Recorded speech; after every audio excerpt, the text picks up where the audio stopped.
All right, guys, welcome to our small group discussion on work-life balance. Something that I know all of us are extremely good at as athletic trainers. I think we're fantastic at this, and it's why none of us are ever stressed.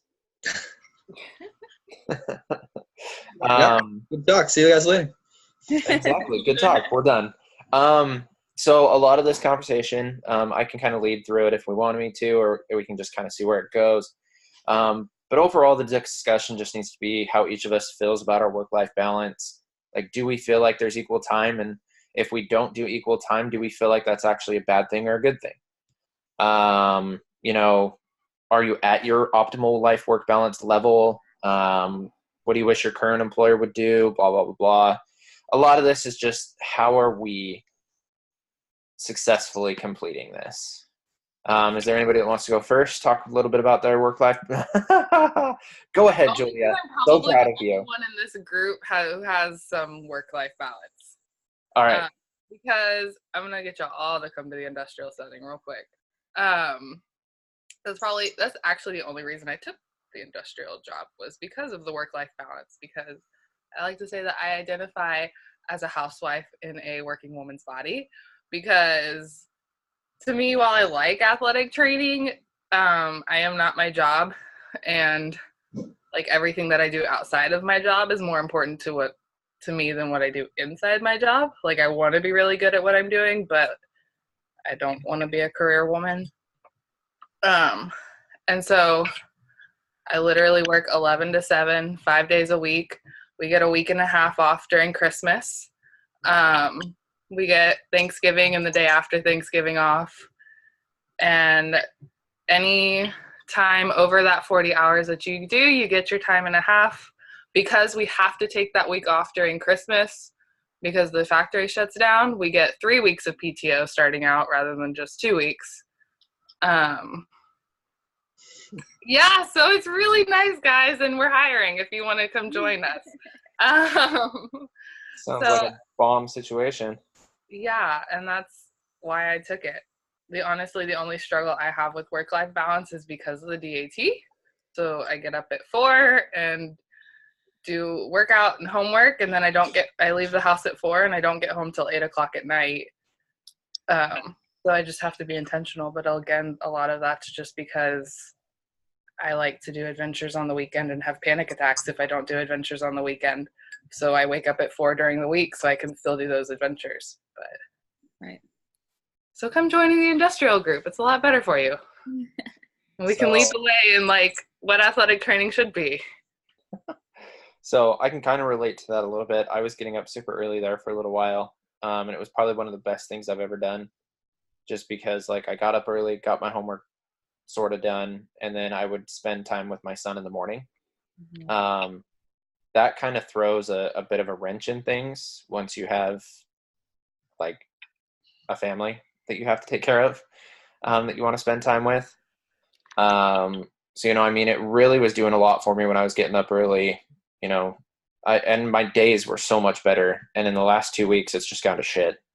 I have not gotten up early because I just can't get out of bed, which is actually throwing my work-life balance off. Like, it's harder because I want to get up, I want to spend time with my son, but at the same time, I worry about doing homework. So, like, my attention's not fully on everything that it needs to be on at the same time. Does that make sense? So, I mean, my work-life balance was really good there for a little while. I was doing really good about getting up early and stuff like that. And then it's something I need to get back into. Um, but, I mean, like, it wasn't a perfect balance. I'm still spending hours upon hours at my clinical setting. Luckily, I get paid over the 35 hours that we do for our graduate assistantship. I'm compensated for those hours, which is great. Um, but I would say it is lopsided for me, to be honest. I mean, I spend 45% of my time at my high school. The rest of the time is either homework, sleeping, or trying to spend time with my family. I think So I don't think my biggest issue is that I'm spending too much time at my clinical site. I'm spending 40 hours there because I'm full-time and that's what I think that I should be spending there. It's the fact that I can't leave my job at work. I just have not, I've had the biggest struggle with that. You know, like I mentioned before, on Friday night, I was just so worried about something that happened that I couldn't sleep. And I have dreams that my one reoccurring dream that I have is that I lose a cross country runner. They'll be running and they just are gone. And so my dream is just me trying to find them. Like it's really unhealthy for me. But people like that person just disappears. Yeah, we think they always get stolen. Like that's in my dream that they've gotten like stolen. And so we're like rushing around trying to find them. And I've had like reoccurring dreams that one of my, like a football player, different ones every time, just like their legs are completely obliterated. Like it's not like, oh, I broke my leg. Like it looks like the Harry Potter arm. It's like a disaster. And so my anxiety is really getting the best of me. And so I just can't. Also, I think that some of it is working in a small town, that I create the objective things are becoming more subjective because everybody hears everything. And so I can create a story about something at work and then I've talked myself into something. And so then I get home at night and I'm so emotionally drained. And then I do homework, which makes me more emotionally drained. So then I don't feel like doing anything. So like on Sunday, I did not leave my house until like 9 p.m. So it's like, oh, great. You just sat around and did nothing for yourself because I'm so tired by the end of the week. So it's going really well over here.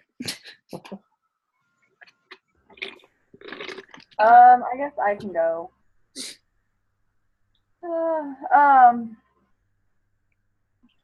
So I guess there's going to be a little bit of a backstory. So, at my last internship in Savannah, I shout out to Savannah, Florida. I literally stressed myself into the hospital, and I worked for people who, and I'm sorry, I'm gonna cuss, didn't give a shit about my personal life or balance or anything. Like literally to the point where I was an intern, I was part-time, I was supposed to be working 20 hours a week, and I was up at like 60, 70 hours a week. And before the homecoming football game, this might be TMI, but whatever, I threw up blood, like in the bathroom before the homecoming game. And told my boss and was like, I need to go to the hospital. Like, I was born with a blood disorder. Like, this is not a joke. And she was like, you'll be fine. And I literally looked at her and was like, I'm leaving. Like, there's 3 other athletic trainers here and 2 doctors. Figure it out. Like, I'm gone. And I was basically diagnosed with like stress-induced stomach ulcers. So like I've literally work-life balance, non-work-life balance myself into the hospital. So now, like, Kim doesn't play with work-life balance anymore. I'm like, I don't have a problem because as we all know, I work women's basketball. So sometimes like my hours will be like 36, 37 instead of 35. That, like, okay, fine. Like, I'm not pissed at that. And I'm working my way through how to be more effective with time management. You're good, Julia. But like, I'm very serious with my time. Like, I've told patients that they're not getting treatment today because they're either late or didn't schedule an appointment. Like, nope, sorry, bye. You're not going to die. And if you are, call 911.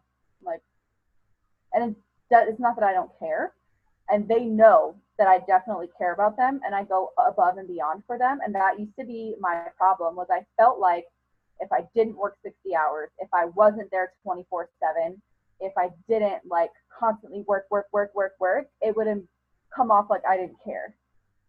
And that was my concern. But I had to reframe that because physicians aren't available. They'll tell you, like, I have an 8 o'clock appointment. If you can't make the 8 o'clock appointment, you can wait. Yeah.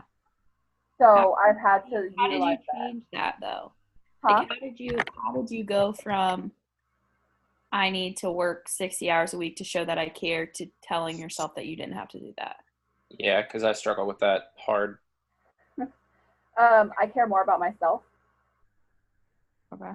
I think you just have to get to the point where you make that decision. Like I made the decision, I'm gonna take a job that I care, that I may not have the most fun at, which it actually is pretty fun. But like I thought I was gonna hate the job, but I cared more about my family. And like and you just have to get to the point where it's like, I don't like, I guess I'm kind of lucky in that I will only ever hold a job for 2 to 3 years. So I can be a little more reckless with like drawing boundaries because I don't need that job. It's going to be gone anyway. And I just think that I get to have that mentality. And I think more people could have that mentality. Like GA positions, that you might not want to lose those, but like you have to get to that point where it's like, maybe it's a financial burden for my family for a couple months, but I need a job that's going to keep my family together because my family's going to be here for the rest of my life. And this job is only going to be here for however long until we decide to move or whatever. Or you can just ask your employer, because a lot of times we just don't ask for the things we need. Yep. So you're not given. If we're going to show up to work for 70 hours, they're going to take that free labor. They're not going to say no. But if you pull up that contract that you have and says, I agreed to 35 hours. Beyond this, if you don't pay me, I'm not showing up. And you can't penalize me for that because that's what we signed. Like, that's just not what people do. Yeah. And I think coming to ISU was another push and why I became more comfortable, because we have the support here. Like, Dr. E is extremely supportive of 35 hours, you're done.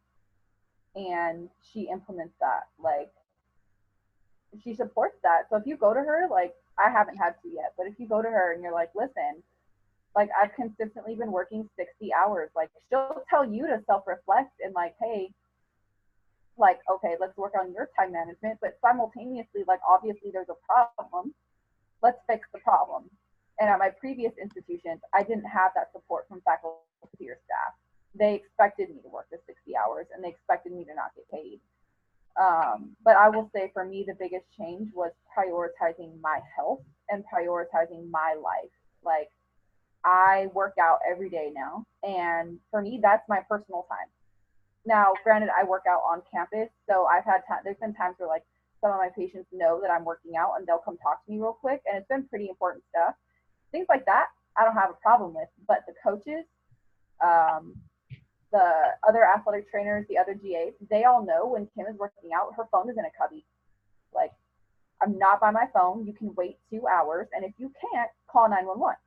Like, seriously, just adopting that attitude. And for me, I've found that they actually respect me more than before when I didn't implement that. Now they know if you don't set an appointment in Setmore, Kim's not going to be there. So they're respecting my time. They're valuing my time the way that I want them to. Now, obviously, I've made exceptions. Like, I have a patient from Spain who doesn't understand English and can't use Setmore. So, like, for her, she'll text me and we'll go through stuff like that. And if she misses an appointment, I'm like, hey, like, you missed an appointment. Here's the penalty. Like, you can still get back at it tomorrow. I'm still not going to give you treatment today, though. And I also have a coach who surprisingly supports that, like, because she wants her time respected. And that's how I kind of packaged it to her. I was like, listen, if they don't show up for a meeting with you, do you sit there and wait 3 hours? No. Okay, so I'm not going to either. Mm-hmm. Rob, I'm curious to see what your input is on the work-life balance sitch we got going on here. Well, I was just going to say before we get into my input was just that the whole job is kind of how you make it, what you had mentioned earlier. Julia, you had mentioned that how you can't be afraid to maybe, like you say, it sounds like you're kind of not afraid to lose your job, right? And so we kind of have to have that mentality where maybe not necessarily not afraid to lose your job, but not afraid to make it how you can thrive in it the most. If there is something like they want you to come in a bunch of extra hours and do things that you don't necessarily agree with, trying to shape that and doing kind of what Kim says and putting down those boundaries and saying that we have rules and they exist. And, if that's not what you had anticipated, then I'm sorry. But at the same time, you want to be be a good employee and maybe go the extra mile for those that need it. So it kind of is that balance between doing too much and doing just enough, right? And that kind of sounds goofy, but I think you guys get what I'm saying. And then, let's see here. There was a couple other things that I was kind of thinking of that maybe add to what you guys were saying. So, like, think about physicians, doctors, and you say, hey, so-and-so, you're going to go see the doctor at 3:00. Do they show up 30 minutes late and go, oh, well, it's just the doctor, like, whatever now? They're there whenever the scheduling assistant calls them and tells them to be there, right? And that's especially for the high school setting, is that when our team physician schedules an appointment, they're there for it, and they know that that's what they have to do. And that it's that level of respect that you had mentioned earlier, just kind of getting that in your athletes and your patients. I'm trying to get away from saying athletes. I'm really bad about saying that. It's one of those things that's, you'd say that the last decade, and it's like, now change it. So I'm sorry, patience. So that's kind of one of those things where if you set those boundaries, you get that respect. And I really agree with that setting. And that I had a couple of kids, we had Columbus Day or whatever we just had. And that doesn't matter at the high school setting. You're still going to practice football. They just changed it to the afternoon. You do it. We did it in the morning. We did it at 8 a.m. And so many kids were late. And they come up to me at 8:30 or 9 o'clock, and I'm outside watching practice, and they say, hey, can I get taped up? I'm like, no. Practice started at 8. Taping was at 7:30. You're going to have to risk it. You're going to have to feel through your ankle pain. And that's kind of what setting those boundaries. And I think there's a level of respect to that. So getting off that tangent, sorry, I just wanted to kind of mention some of the things that if you guys have read that kind of applied to my whole work-life balance, and that the articles, some of that one that was done for the Journal of Athletic Training showed the perceptions of males and females athletic trainers and how they perceive their work-life balance. And I thought a lot of it had to do with what you would anticipate, right? You look at that and you go, females, and probably the females had more concern about the family and maybe taking extra time off to be more concerned with that, and it was okay as far as our spouses are concerned. Whereas the males are more like that breadwinner kind of, I guess, cliche. And I thought that, that's kind of one of those things that, as my own personal life, I try to avoid that.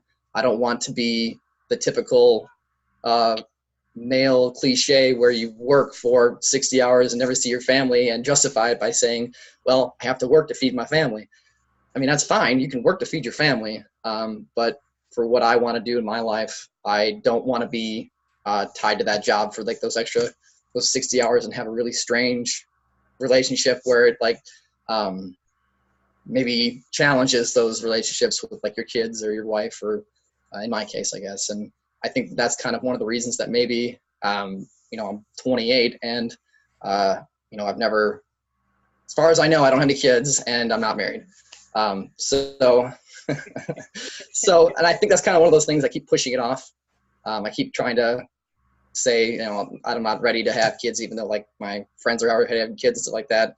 And I don't really see that for a foreseeable future, because I don't want to have a situation where it's and I'm not, I say that, but Cam, I respect the crap out of you, and I'd love to hear more about how you are able to work that balance, but I just don't think that I'm able to do that. And that's a really concern of mine, about being able to create that balance later in life. But as for now, I think it's kind of how you look at it and maybe the experiences you do, and it changes your expectations of work-life balance. And I think you kind of have to do this auditing every single year of, maybe not every year, but you know what I mean? Like, you kind of critique yourself and look at it and say, what is different now?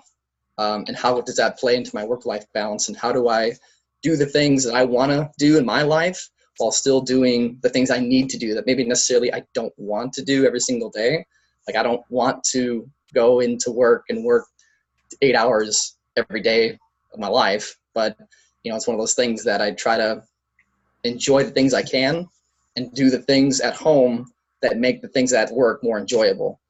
And that's kind of just assessing what you want out of your life every single year and what you want out of your job every single year, and kind of and that kind of evolves with how you evolve. I think, sorry, I'm going to jump on that real quick because that article pissed me off. I think we all expected that from Kim. As quote unquote career woman,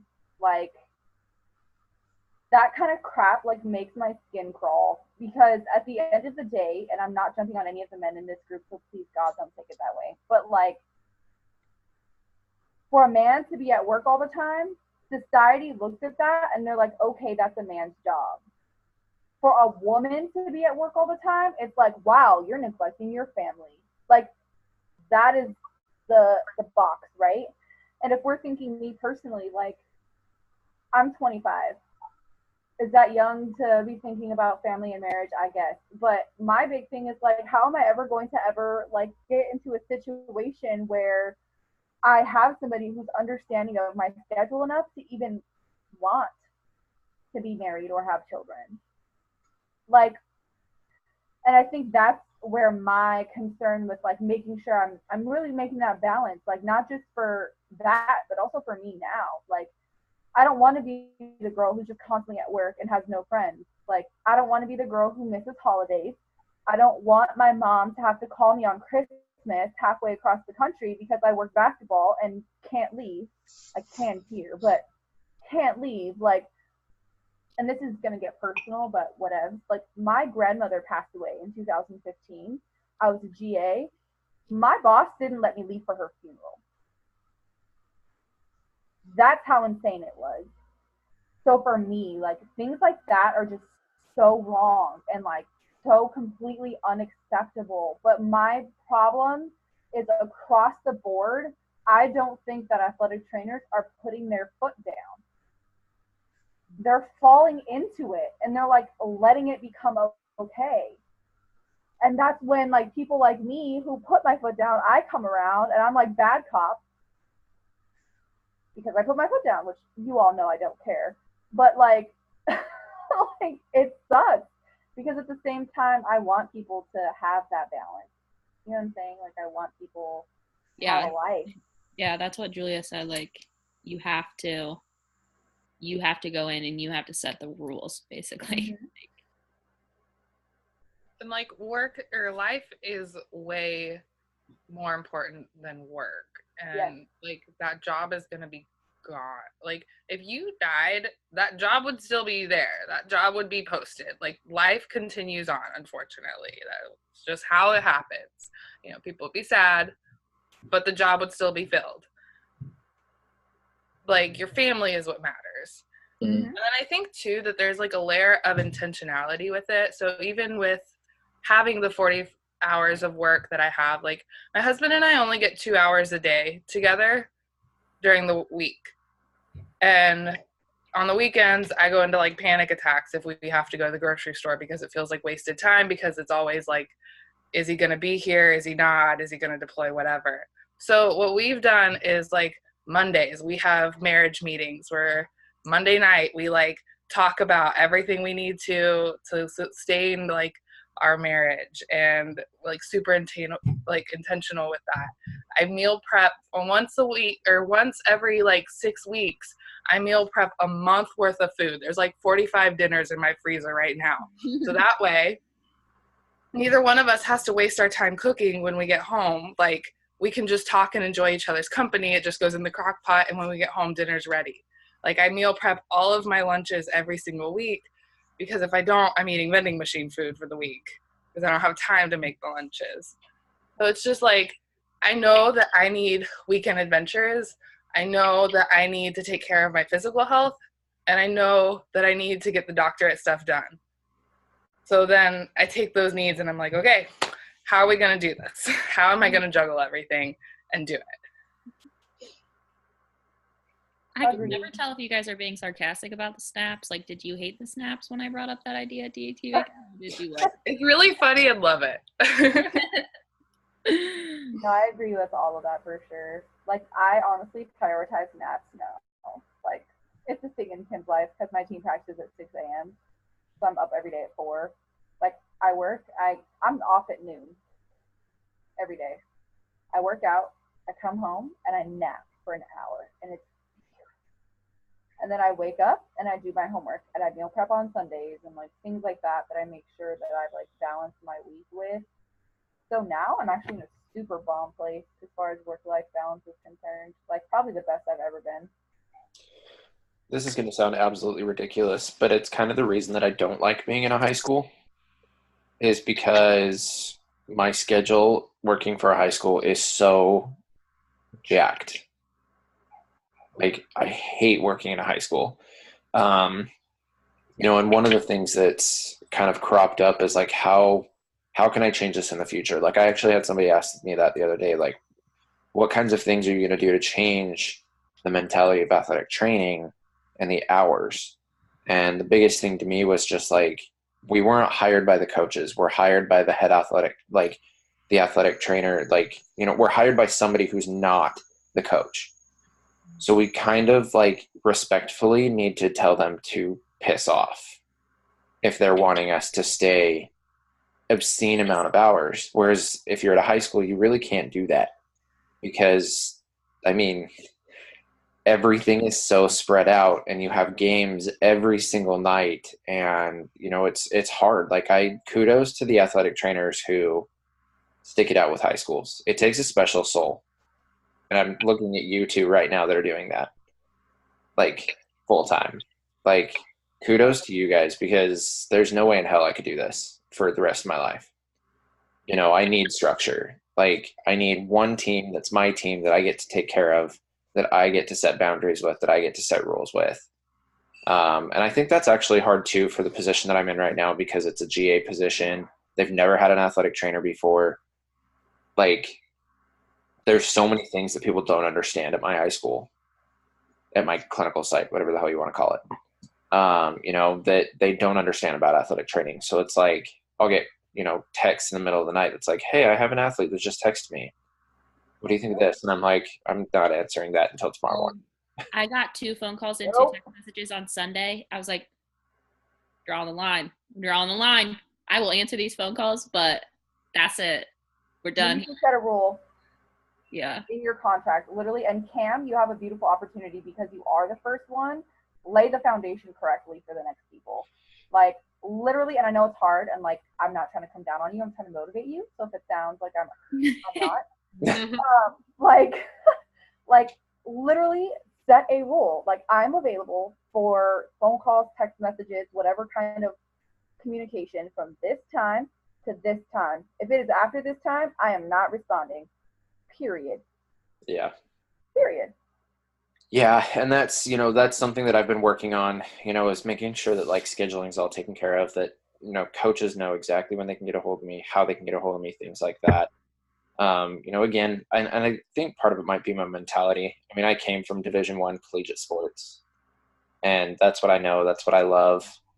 And it kind of makes it hard for me, coming out here to a high school, and it makes my work-life balance hard because, some days I love what I do out of the high school, and other days I just want to shoot myself in the foot. What does your contract say as far as coverage? You're required to cut.